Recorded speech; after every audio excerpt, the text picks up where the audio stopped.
ઠીકડીઓ ચડશે ભવન પણ ચિત્ર ચડશે ના. આ દિવાલની ઉપર તમારે એક ચિત્ર હોય તો ચિત્ર નાશ ક્યારે પામે? એ ચિત્રની ઉપર બીજો કલર મારી દે તો નાશ પામે. પણ કોઈ દિવાલમાં ચિત્રનું કોતરકામ કર્યું હોય તો ક્યારે નાશ પામે? દિવાલ પડી જાય પછી નાશ પામે.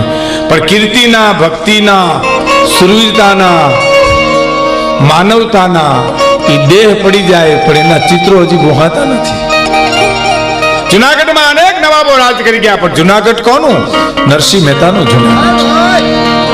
મેવાડમાં અનેક રાણા રાજ કરી ગયા. મેવાડ કોનું? તો મીરાબાઈનું. પોરબંદરમાં અનેક રાણા રાજ કરી ગયા પણ પોરબંદર કોનું? સુદામાનું પોરબંદર. એમ માણસની દેહરૂપી દિવાલો પડી જાય પણ એના કીર્તિના, ભક્તિના, શક્તિના ચિત્રો ગુહાતા નથી. ધૂનમાં જ કીધું દુશ્મને દુશ્મને ફેર છે. દુશ્મન પણ એવો કરો. અમારી પ્રસંગ કેવો છે? રાવણ જેવો દુશ્મન, મિત્ર સુદામા જેવો મિત્ર કરો તો સુદામા कीजिए सोचे पीर फकीर उस तन में कांटा लगे तो उस तने वे हो पीर.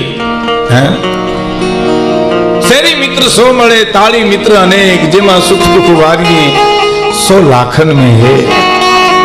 मित्र एरा कीजिए जे ढाल सरीखा हो सुख में तो पीछे रहे અને दुख में आगे हो. આજ મિત્રની વ્યાખ્યા છે. ઘણા નથી આપણને કહેતા અમારું કામ પડે તો ઉઘાડ પગે વી આવજો. હવે પગરખા પહેરીને આવીએ તો તને વાંધો હું એમ નહીં. એની ઈચ્છા છે પેલા ઉઘાડ પગો થાય એમ. એની ઈચ્છા એવી છે પેલા ઉઘાડ પગો થાય ને પછી મારી પાસે આવે અને એના આશીર્વાદ લાગે ને આપણે ઉઘાડ પગા થાય ને એની પાસે જાય ને કઈ 100 રૂપિયા દે માથું માગી લે. 100 રૂપિયા નથી, માથાનો મુરબો થાય. 100 રૂપિયા જોઈએ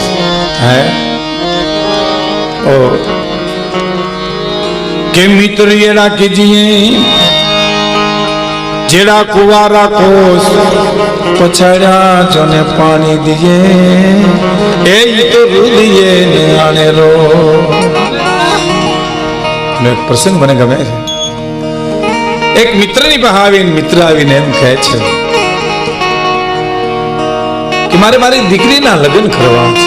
આટલું જ બોલ્યો એ માણસ અને ગરદની ઉભો થઈ ગયો. પોતાની પત્નીને કીધું ખબર ન પડે એમ થેલીમાં પૈસા આપી લઈ જાજે. દીકરીના લગ્ન બહુ લાડે કોડે કરજે. દીકરી તો પાત્ર એવું છે માગે એનાથી હવાયું દેજે.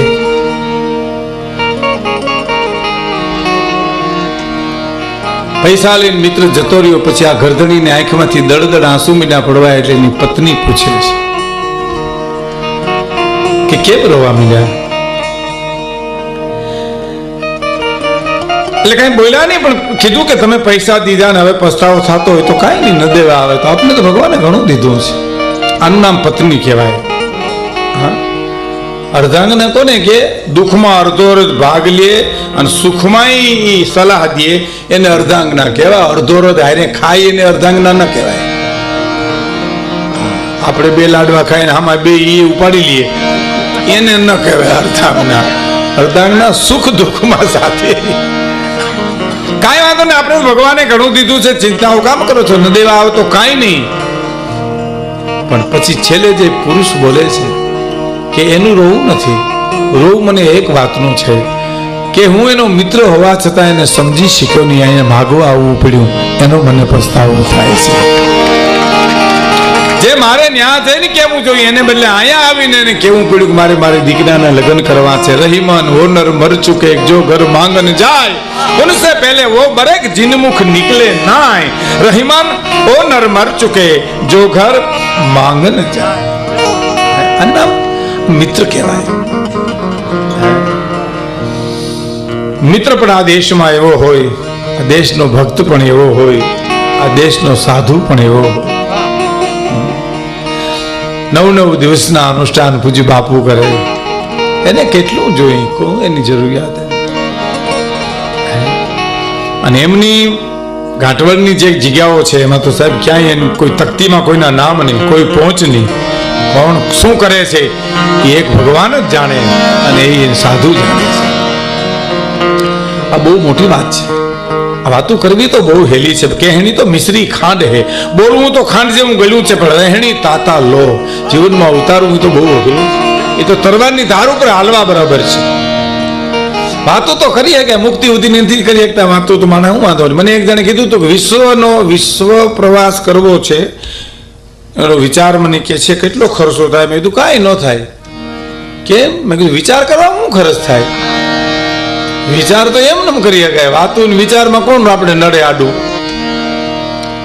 પણ બહુ મોટું છે સાહેબ. આ દેશના ઋષિઓ થોડું ખાય અને સમાજને જાજુ ખવડાવે. અને આ દેશની તો બે જ વાત છે. કબીર કહે કમાલ કો બસ દો બાતા શીખ લે.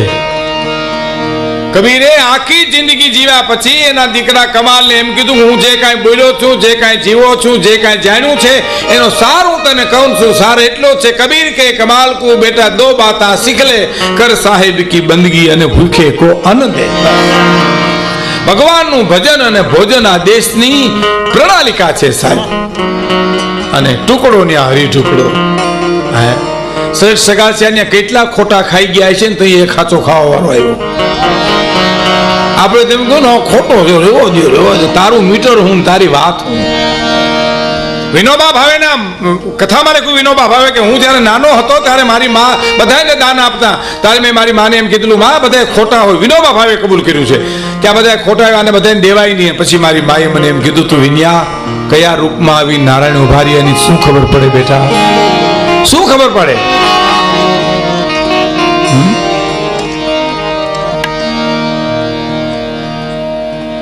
ટુકડો ભલો, હરિનું સ્મરણ અને દેવા માટે અન્નનું દાન.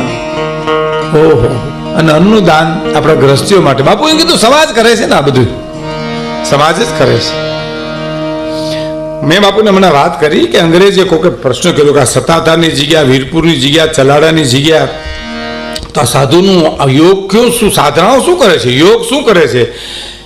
ગામડાના માણસે જવાબ આપ્યો, સાધના યોગ જે કાંઈ ગણો ને એ એમાં છે કે તમે 1 કરોડ રૂપિયા અહીં દઈ જાઓ તો 1.25 કરોડ માલિકો 5 કરોડ નાખીને પ્રજાને ખવડાવી દે. એ અમારા સાધુ છે અને એ યોગ છે. આ બહુ મોટી વાત છે. આપણા શિવરાજના મેળામાં તો આખું વર્ષ સાધુ ભેળું કરી અને 3 કે 4 કે 5 દિવસમાં શિવરાજના મેળામાં બધાને ખવડાવી દે છે. આ બહુ મોટી વાત છે બાપ. હા, પણ એ તો ઈશ્વરની જેની ઉપર કૃપા હોય એ જ કરી શકે. મારે કેવું છે, એ પિતળિયું ચડશે ભવન પણ ચિત્તર ચડશે ના. જુનાગઢ નરસિંહ મહેતાનો, પોરબંદર સુદામાનો, મેવાડ મીરાબાઈ.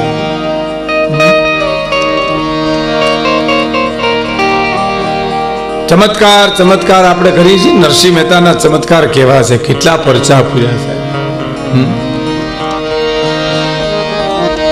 શ્રાદ્ધ રાખવા આવ્યો, મામેના પૂરવા આવ્યો. એટલે દાન તખતદાનની એક કડી છે ને, એક જ કડી હું મારે રજૂ કરવી. તમારે મારે એક પ્રસંગ બીજો કેવો છે, એટલે ગોતવા જાવ તો મળે નહીં, ગોતવા ગહન ગોવિંદો ને અને હરિભક્તું ને હાથ વગો છે. પ્રેમ પરખન